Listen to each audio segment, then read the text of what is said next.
លោកដាល់ល្ងាចឡើងពួកគេបានផឹកស៊ីនិងរាំជុំគ្នាយ៉ាងសប្បាយនៅនឹងតុការរហូតដល់ម៉ោង 12 យប់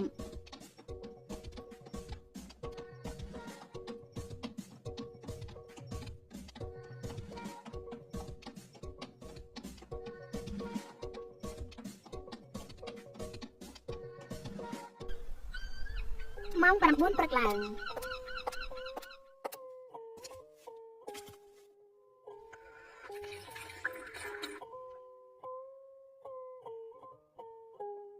អូនឯងបិចិត្រស្រីមុំ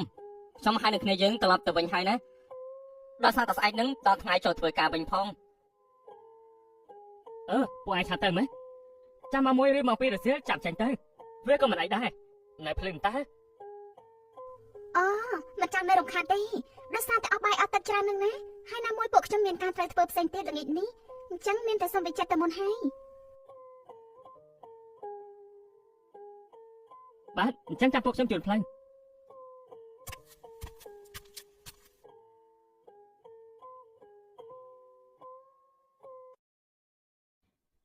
លាសិនហើយចិត្តស្រីមុំ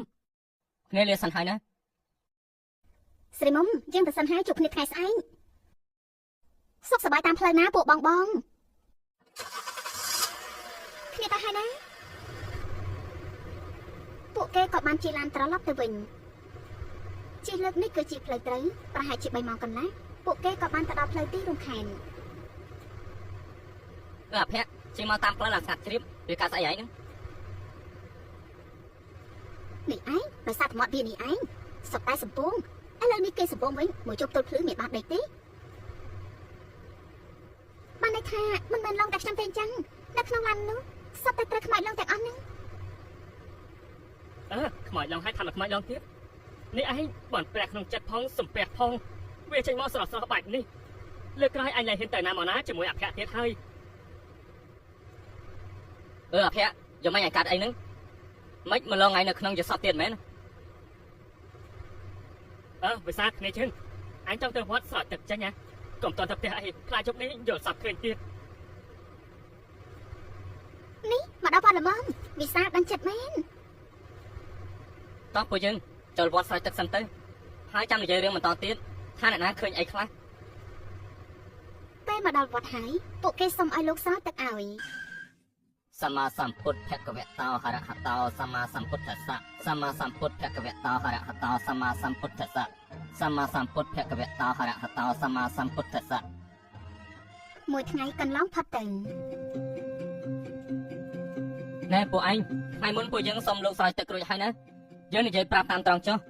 អាការពេលល្ងាចម្សិលមិញនោះអញឃើញខ្មោចជីកកោពួកឯងតែអញអត់ហ៊ាននិយាយអីទេមិនបានប្រាប់គ្នាផងអញ្ចឹងយើងក៏មើលឃើញដែរពេលទូរស័ព្ទមានសេវាវិញនោះគ្នាងាកមើលក្រោយក៏ឃើញខ្មោចឲ្យច្បាស់ចេះនៅចន្លោះចិត្តនឹងសឹងអភ័ក្រហើយឃើញខ្មោចដែរអត់នឹងអញឃើញហូបពេលឃើញទៀតនឹងកំពុងតែអង្គុយឆែកម៉ែបសក់ស្រាប់តែមកឈរចំពីមុខអញចាំងសន្លប់ស្រុកស្ដឹងហើយវិសាលក៏មិនដឹងថាអញសន្លប់ដែរណែទុកថាអស់គ្រោះភ័យហើយបើថ្ងៃអាទិត្យនេះទំនេរយកបាយយកមកហូបមកប្រគេនលោកមកដើម្បីទិកសលឲ្យគេកុំឲ្យគេមកទៀត